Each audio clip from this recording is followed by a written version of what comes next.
사도행전 18장 12절부터 17절의 말씀입니다. 사도행전 18장 12절부터 17절인데요. 이게 이제 바울의 2차 전도 여행 마지막 모습입니다. 18절부터는 3차 전도 여행이 시작됩니다. 자, 사도행전 18장 12절부터 17절까지 우리 어떤 일이 있었는지 한번 말씀 속으로 들어가 보겠습니다. 12절부터 읽겠습니다. 갈리오가 아가야 총독되었을 때에 유대인이 일제히 일어나 바울을 대적하여 법정으로 데리고 가서 말하되 이 사람이 율법을 어기면서 하나님을 경외하라고 사람들을 권한다 하거늘 바울이 입을 열고자 할 때에 갈리오가 유대인들에게 이르되 너희 유대인들아, 만일 이것이 무슨 부정한 일이나 불량한 행동이었으면 내가 너희 말을 들어주는 것이 옳거니와 만일 문제가 언어와 명칭과 너희 법에 관한 것이면 너희가 스스로 처리하라. 나는 이러한 일에 재판장 되기를 원하지 아니하노라 하고 그들을 법정에서 쫓아내니 모든 사람이 회당장 소스데네를 잡아 법정 앞에서 때리되 갈리오가 이 일을 상관하지 아니하니라. 아멘. 네, 오늘은 2차 전도 여행 끝에 있었던 이야기입니다. 아가야의 총독 갈리오라는 제목으로 말씀을 전하겠습니다. 로마는 지역마다 총독을 세웠습니다. 우리가 잘 아는 본디오 빌라도는 예수님 당시 유대의 총독이었죠. 또 성경에는 몇 명의 로마 총독들이 나오는데요. 벨릭스와 베스도 같은 사람들도 사도 바울의 3차 전도 여행이 끝나는 시점에 유대 지방을 다스렸던 유대의 총독들이었습니다.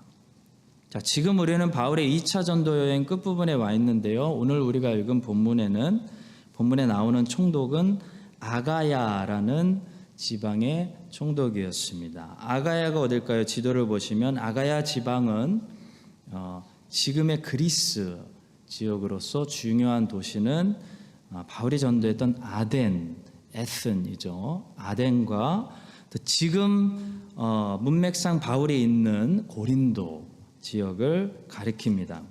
오늘 본문에 보시면 이 아가야 지방의 로마 총독 갈리오라는 사람이 등장하는데요. 오늘 본문은 이 로마 총독의 한 가지 잘한 일과 또 한 가지 잘못한 일을 우리에게 가르쳐주고 있습니다. 이 본문을 통해서 우리에게 가르쳐주시는 중요한 교훈들이 있습니다. 첫 번째로 갈리오가 잘한 일부터 보겠습니다. 바로 정치인으로서 이 사람은 자신의 재판권 밖에 있는 이 종교와 신앙에 관련된 일에 대해서 간섭하지 않았다는 것입니다. 자, 본문의 배경 설명을 해드리면요. 이 바울이 고린도에서 회당과 집들을 중심으로 복음 전도를 잘하고 있었습니다. 그래서 1년 6개월 동안 그렇게 했는데요. 시간이 갈수록 많은 유대인들과 헬라인들이 유대교를 버리고 복음을 믿고 개종했습니다. 그러니까 유대인들이 화가 나가지고 바울에게 없는 죄를 뒤집어 씌워서 공적으로 세상 법정에 바울을 고발하기 위해서 로마 법정으로 끌고 간 겁니다. 12절과 13절의 말씀입니다. 갈리오가 아가야 총독되었을 때에 유대인이 일제히 일어나 바울을 대적하여 법정으로 데리고 가서 말하되 이 사람이 율법을 어기면서 하나님을 경외하라고 사람들을 권한다 하고 고소했습니다. 자, 그때 로마 총독이었던 이 갈리오가 어떻게 유대인들에게 반응했냐면 아주 정확하고 공정하게 법대로 반응했습니다. 그것이 무엇이었냐면 만약에 바울이 범죄를 저질렀다면 그것은 로마법으로 당연히 처리해야 될 일이지만 내가 당연히 처리해 주겠지만 만약에 바울이 무죄하고 다만 신앙 때문에 신앙의 차이 때문에 종교적인 일에 관해서만 어떤 일을 했다면 그것은 로마법이나 정치가 관여할 일이 아니다라는 것이 이 총독의 지혜로운 답변이었습니다. 14절과 16절의 말씀 들어보겠습니다. 바울이 입을 열고자 할 때에 갈리오가 유대인들에게 이르되 너희 유대인들아 만일 이것이 무슨 부정한 일이나 불량한 행동이었으면 내가 너희 말을 들어주는 것이 옳거니와 만일 문제가 언어와 명칭과 너희 법에 관한 것이면 너희가 스스로 처리하라. 나는 이러한 일에 재판장 되기를 원하지 아니하노라 하고 그들을 법정에서 쫓아내니 그랬습니다. 자, 성도 여러분, 여기 14절과 저기 15절에 기독교가 세상 정부와 어떤 관계를 맺어야 되는지, 기독교는 세상 안에 있는데 세상과 서로 어떤 입장을 가져야 하는지 정답을 보여주는 말씀이 저기 갈리오의 대답에 있습니다.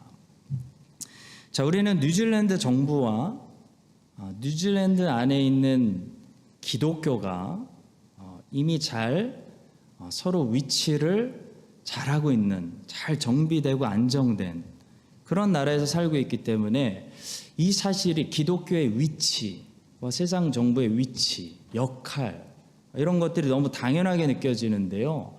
기독교 역사를 보면 기독교가 세상 정부와 이렇게 바른 관계 속에서 평안했을 때가 거의 없었습니다. 둘 중에 하나였습니다. 세상 정부가 기독교를 간섭하고 탄압하든지 아니면 기독교가 세상 정치에 간섭하든지 항상 둘 중에 하나였습니다.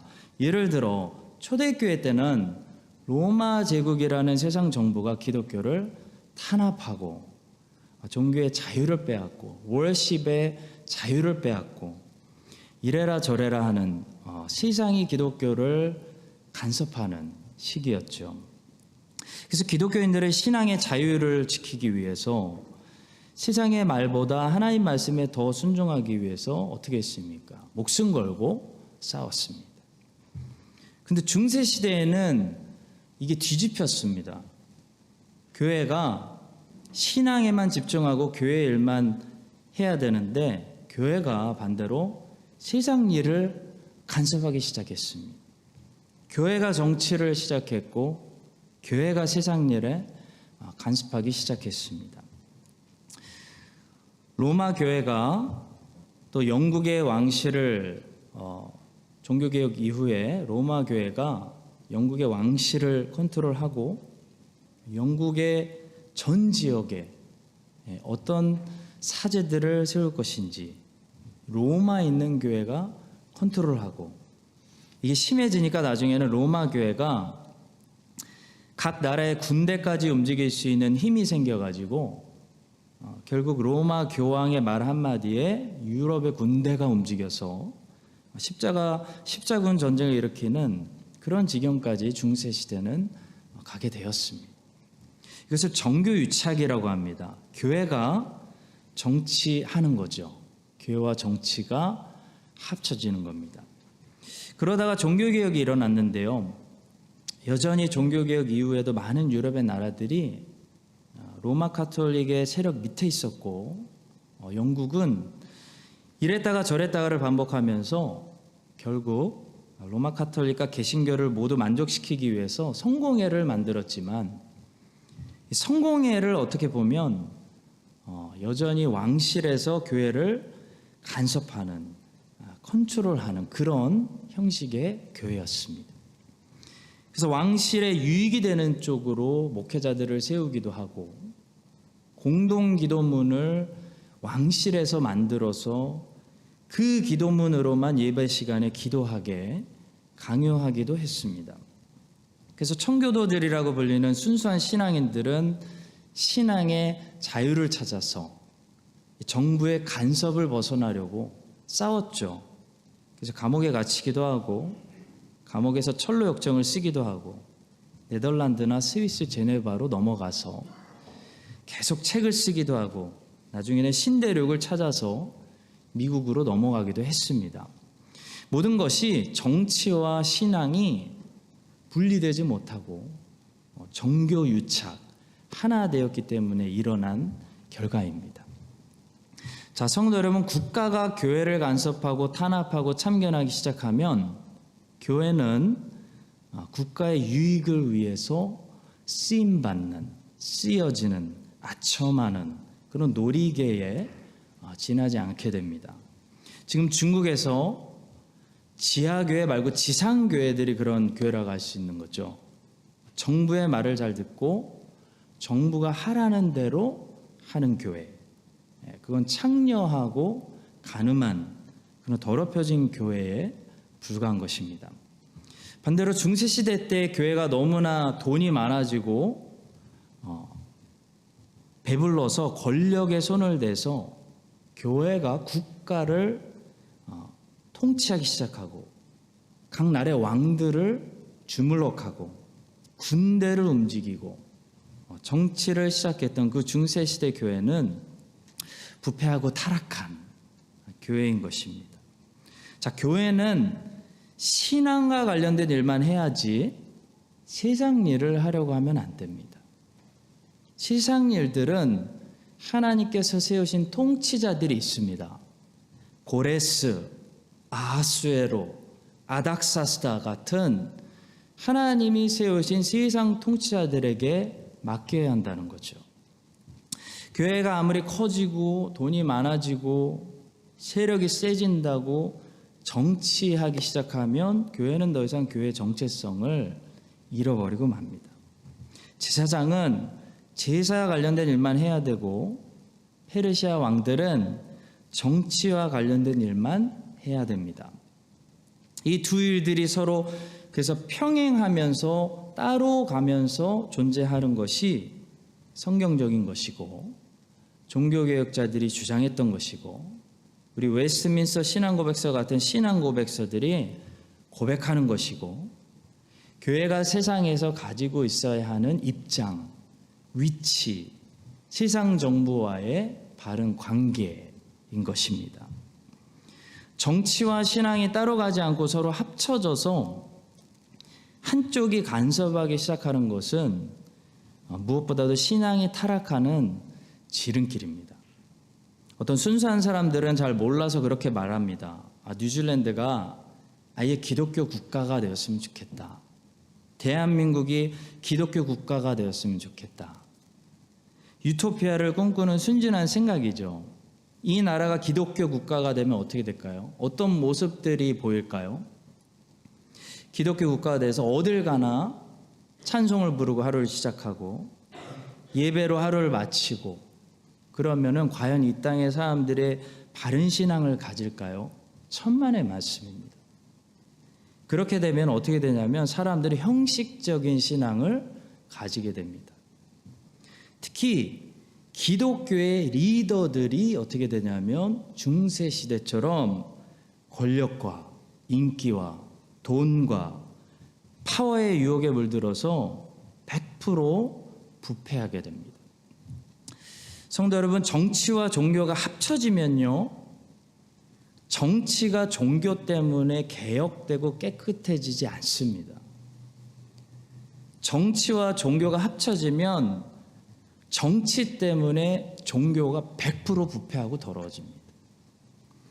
예를 들어 곰팡이 쓴 오래된 빵 한 조각이 여기 있어요. 그리고 새로 구운 깨끗한 빵 한 조각이 여기 있습니다. 둘이 같이 뒀어요. 그럼 어떻게 될까요? 새로 구운 깨끗한 빵 한 조각 때문에 곰팡이 핀 오래된 빵 한 조각이 깨끗해질 거라고 생각하는 사람 아무도 없습니다.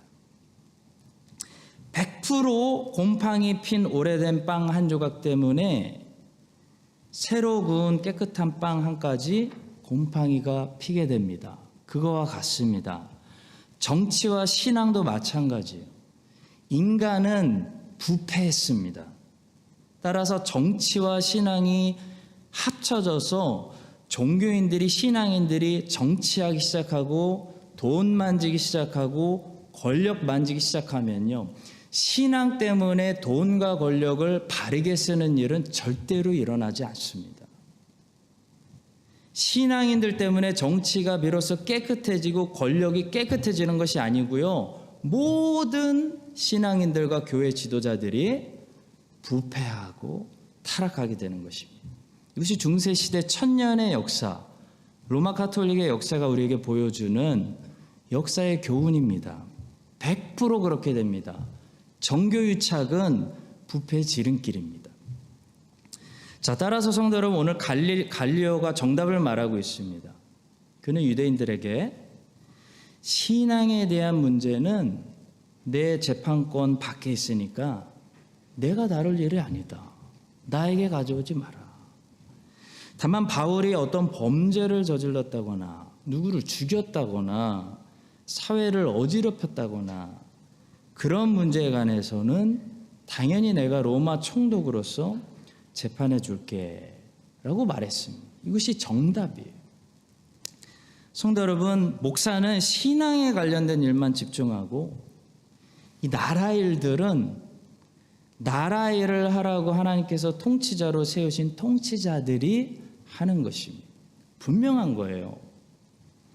하나님은 이스라엘을 제사장 나라로 세우시고 이스라엘 안에 영적인 리더들, 그런 제사장들을 세우심과 동시에 이 세상 나라들을 통치하시기 위해서 고레스, 아수에로, 아닥사스다, 느부갓네살 이런 왕들을 세우시고 온 세상 나라 일들을 주관하시는 것을 우리가 성경을 통해 보게 됩니다.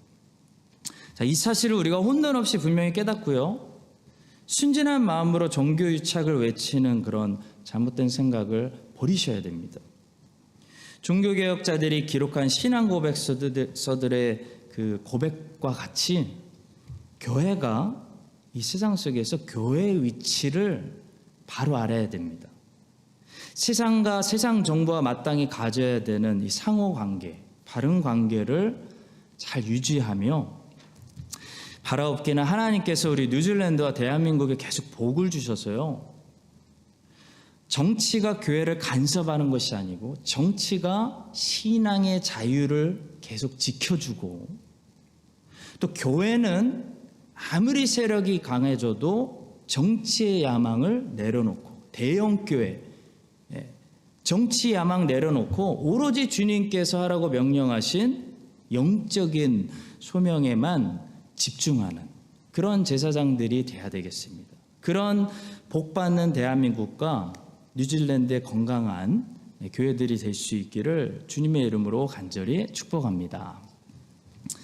자, 두 번째로 그러나 갈리오가 잘못한 일이 있는데요. 바로 갈리오는 정치인으로서 마땅히 해줘야 되는 평화를 지키지 않고 유대인들의 폭력을 묵인했다는 것입니다. 직무유기죄를 지었습니다. 본문 17절의 말씀입니다. 모든 사람이 회당장 소스데네를 잡아 법정 앞에서 때리되 갈리오가 이 일을 상관하지 아니하니라. 자, 여기 나오는 소스데네는 누굴까요? 지난주에 등장했던 이 회당장 그리스보와는 또 다른 어떤 회당의 회당장이었던 것 같습니다. 이 사람은 유대인의 회당장이었는데 바울을 통해 복음을 듣고 크리스찬이 되었습니다. 고린도전서 1장 1절에서 그의 이름이 언급됩니다. 하나님의 뜻을 따라 그리스도 예수의 사도로 부르심을 받은 바울과 형제 소스데네는, 자, 유대인들은 아마도 이 바울을 로마 법정에 죄인으로 고발했다가 그 고발이 법정에서 기각되니까 화가 났습니다. 그래서 막 나가기로 결정해서 그리스도인으로 개종한 소스데네를 붙잡고 총독 앞에서 보란듯이 법정 앞으로 끌고 가서 그를 집단 구타했습니다. 자, 그러면 총독으로서 어떻게 해야 됩니까? 재판관으로서 유대인들의 이런 불법적인 폭행을 막았어야 합니다. 본디오 빌라도가 보여준 것처럼 그러나 로마 총독들은 생각보다 정의롭지 않았습니다. 뉴질랜드보다 훨씬 정의롭지 않았습니다. 그렇게 정의하면서 자랑했으면서 로마의 정치는 이미 부패해 있었고요. 그들은 자신들에게 이익이 되지 않으면 굳이 희생해서 정의를 지키려고 하지 않을 만큼 부패해 있었습니다. 그들은 무관심했습니다. 본디오 빌라도는 비겁하게 자기 입으로 죄가 없다고 판단한 그 나사렛 예수를 지키지 않고 유대인들로부터 지켜내는데 힘을 쓰지 않았습니다. 가이사랴에 있었던 로마 총독 벨릭스와 베스도도 바울이 무죄하다는 거 분명히 알고 있었으면서도 유대인들로부터 바울의 무죄를 입증해내는데 그렇게 힘을 쓰지 않습니다. 죽든지 말든지. 자, 본문에 나오는 이 아가야 총독 갈리오도 법정 바로 밖에서 깡패들이 사람을 집단 구타하는데 상관하지 않습니다. 로마의 정의는 썩어 있었습니다. 로마의 도덕은 무너져 있었습니다. 겉으로만 화려하고 자랑하는 것이 껍데기만 남은 로마 제국이었습니다. 자, 하나님은 분명히 이 갈리오를 로마 총독으로 세우시면서 그의 손에 권력이라는 칼을 주셨습니다. 성경은 하나님이 모든 통치자들을 세우시고 그들의 손에 권력이라는 칼을 주셨다고 말씀합니다. 로마서 13장 4절이죠. 그는 하나님의 사역자가 되어 내게 선을 베푸는 자니라. 그러나 내가 악을 행하거든 두려워하라. 그가 공연히 칼을 가지지 아니하였으니 곧 하나님의 사역자가 되어 악을 행하는 자에게 진노하심을 따라 보응하는 자니라.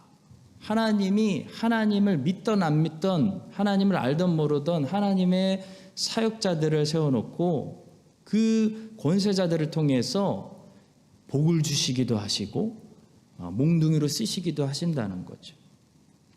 따라서 하나님께 칼을 받은 권세자들은 마땅히 그 칼을 가지고 이 본문에 나오는 이런 폭행을 제압해야 되는 그런 하나님 앞에 책임이 있는 사람들입니다. 마지막 때에 갈리오는 하나님의 재판 앞에 서서 이 사건에 관한 신문을 받게 될 것입니다. 회당장 소스데네가 유대인들에게 폭행당하고 있는데 불구하고 그는 왜 묵인했는지 하나님 앞에 변명해야 될 것입니다. 회당장 소스데네가 유대인들에게 폭행당할 때 회당장 소스데네를 지켜줘야 하는 책임은 바울에게 있는 것이 아닙니다.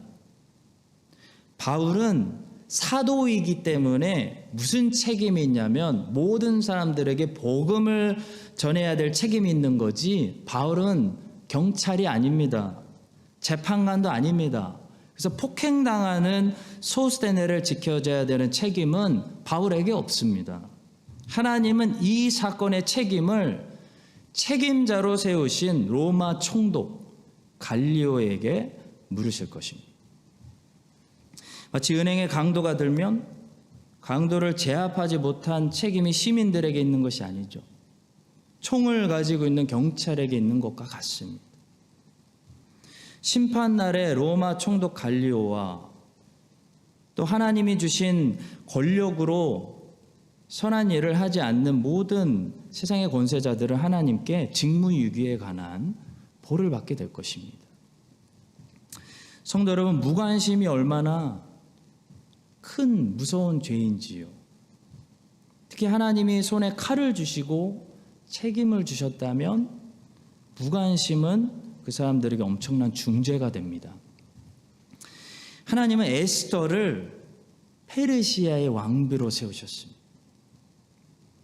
에스더는 왕은 아니었지만 왕에게 누구보다도 액세스가 가능한 엄청난 권력을, 그 액세스 자체가, 왕에게 말할 수 있다는 것 자체가 에스더가 가진 엄청난 권력이었습니다. 다른 말로 하면 하나님 에스더의 손에 칼을 주신 겁니다.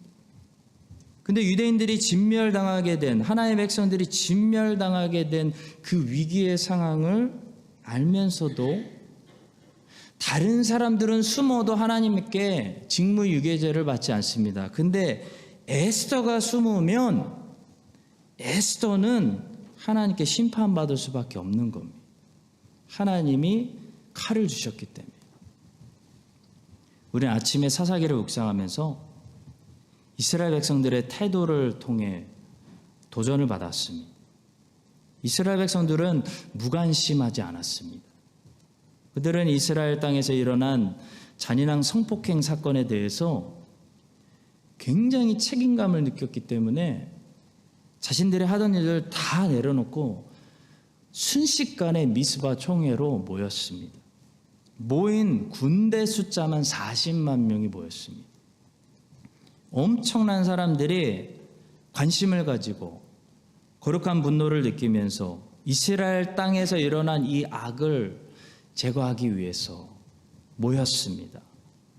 비록 여러 가지 실수를 하는 사람들이었지만 이스라엘 백성들은 무관심하지 않았다는 거죠.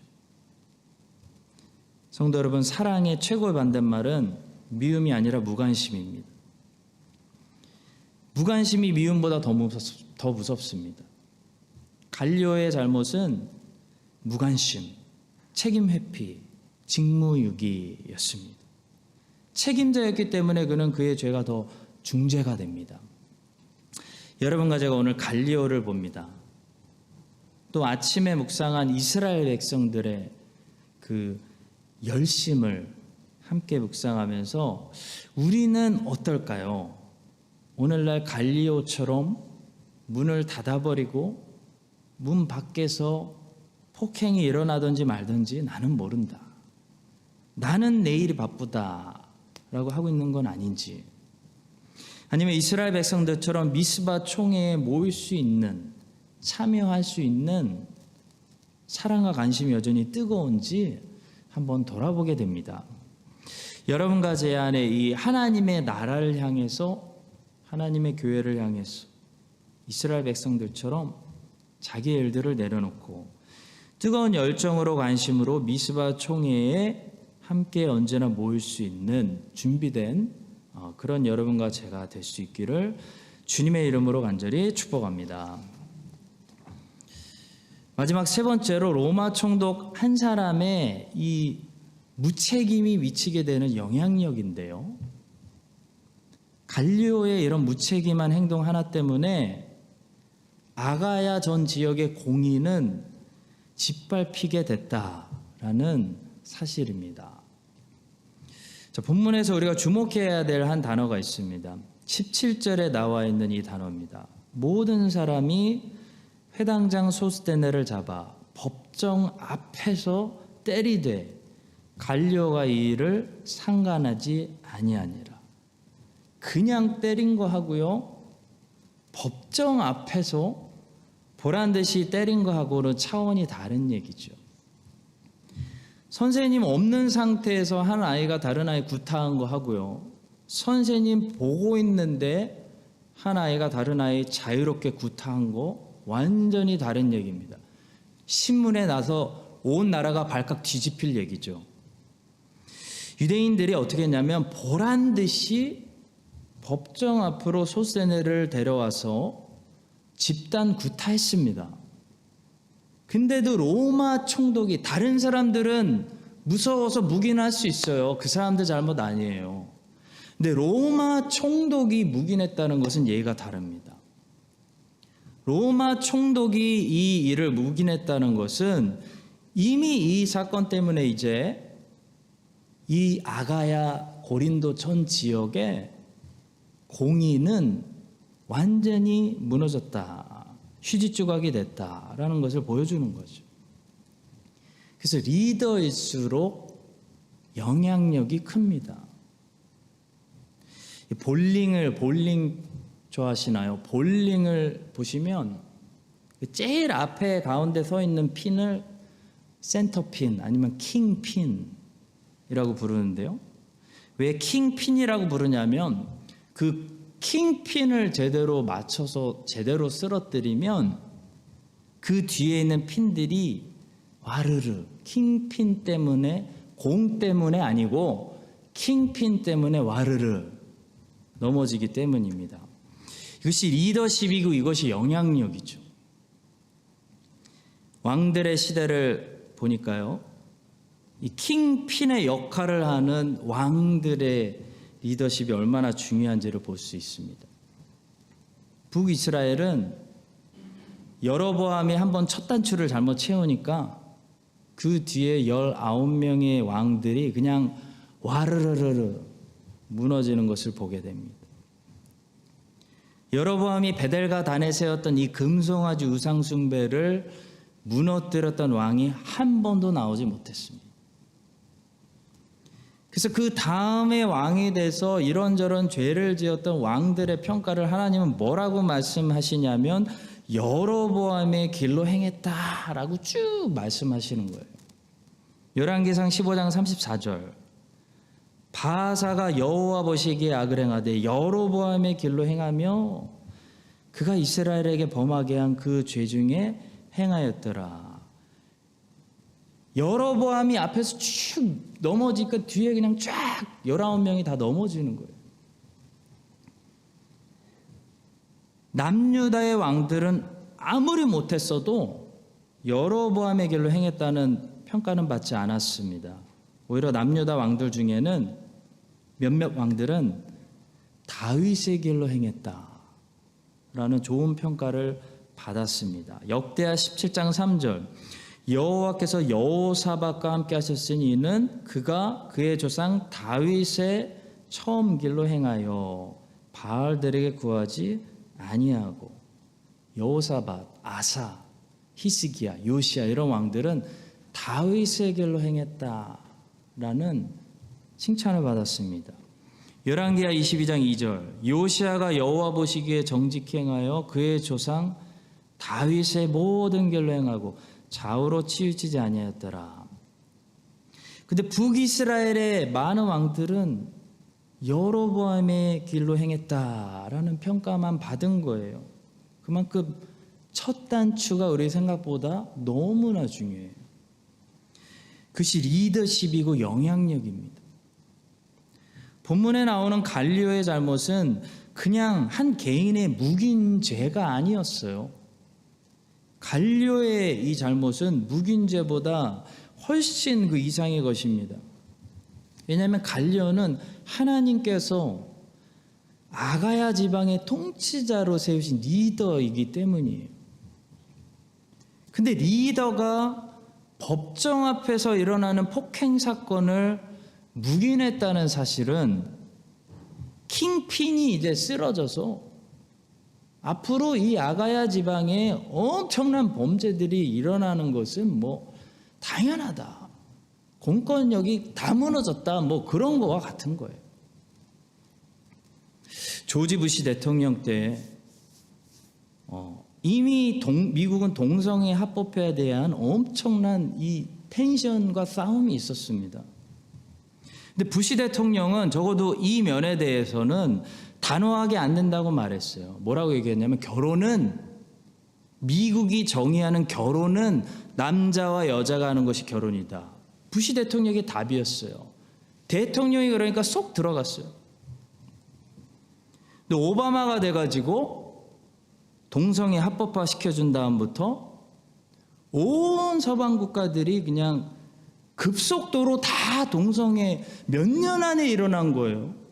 동성애 합법화 다 시켰어요. 앞에서 킹핀이 무너지니까 그냥 뒤에서 그냥 와르르르 무너지는 것을 우리는 목격했습니다. 오바마는 그 점에 대해서만큼은 엄청난 책임을 져야 된다고 저는 생각합니다. 사랑하는 성도 여러분, 법정 앞에서 일어나는 구타는 뒷골목에서 일어나는 구타하고 다른 구타예요. 영향력 면에서, 메시지 면에서 차원이 다른 거예요. 하물며 교회에서 일어나는 어떤 비도덕적인 일이나 싸움이나 교인들의 싸움이나 목회자들의 부정부패 뭐 이런 일들은요, 교회 밖에서 일어나는 일들보다 영향력 면에서 그 여파가 엄청난 거예요. 메시지 자체가 다른 거예요. 이미 끝났구나, 이 나라의 도덕은 끝났구나라는 메시지를 주는 거예요. 목사가 저러는데 끝난 거지, 교회가 저러는데 그럼 벌써 끝난 거예요. 그 나라는 그 이스라엘의 역사예요. 제사장이 홈리와 비나스가 제사장이 테바나클에서 간음하는데 끝난 거죠. 그게 뭐가 더 봐야 돼요? 뭐를 더. 킹핀이 무너지면 와르르르 무너지는 거예요. 그래서 우리는 무너지면 안 되는 거예요.